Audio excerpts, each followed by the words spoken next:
विधानसभा निवडणुकीबाबत शरद पवार यांनी मोठा दावा केलाय। विधानसभेला मविया तब्बल 225 जागा जिंकेल असा दावा त्यांनी केला आहे। तर लोकसभेच्या 10 पैकी 8 जागा जिंकून सुरुवात केली असं सुद्धा पवारांनी म्हटलंय। पुढील काळामध्ये राज्यात आपली सत्ता येईल असा विश्वास त्यांनी व्यक्त केला आहे। तर शेतकरी, शेतमजूर, व्यापारी सर्वांना सोबत घेऊन पुढे जाऊ असं शरद पवारांनी म्हटलेलं आहे। देशामध्ये महाराष्ट्राला प्रगत राज्य बनवायचं आहे असंही पवार यांनी म्हटलेलं आहे। तर लोकसभेमध्ये मवियाला 40 पैकी इथं 48 पैकी 31 जागा मिळालेल्या होत्या आणि त्यातच आता विधानसभेमध्ये ज्या 288 जागा आहेत त्यापैकी 225 जागा आपल्याला मिळतील असा दावा शरद पवार यांनी केला।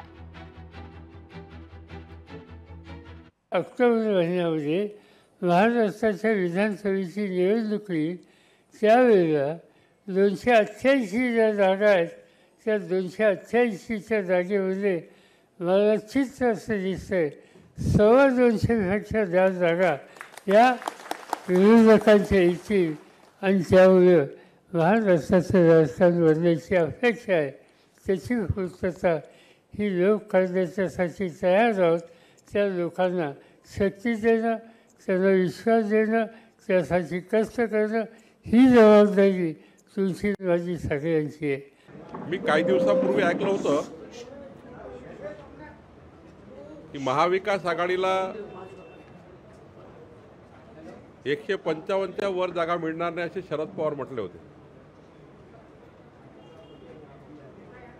15 दिवसापूर्वीच म्हटले होते पवार साहेब की 155 मिळणार महाविकास आघाडीला, आता म्हणतात 225 मिळणार। आता लोकसभेमध्ये जनतेची दिशाभूल करून मतं घेतले। आता जनता विचारतात, ते आमच्या महिला भगिनी विचारतात आहे की खटाखट 8,500 रुपये कुठे आहे। लोकसभेच्या निवडणुकीमध्ये महाविकास आघाडीच्या माध्यमातून जो खोटा नॅरेटिव्ह सेट करण्यात आला की संविधान बदललं जाईल, आरक्षण स्थगित केलं जाईल, काही लोकांना या देशात राहायला मिळणार नाही। दुर्दैवाने ही गोष्ट आम्ही खोडून काढू शकलो नाही आणि जनता मतदार राजा याला दुर्दैवाने बळी पडला।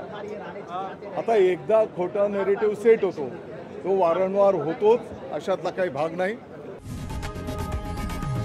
लोकशाही मराठी ऐका, पहा, जागरूक रहा।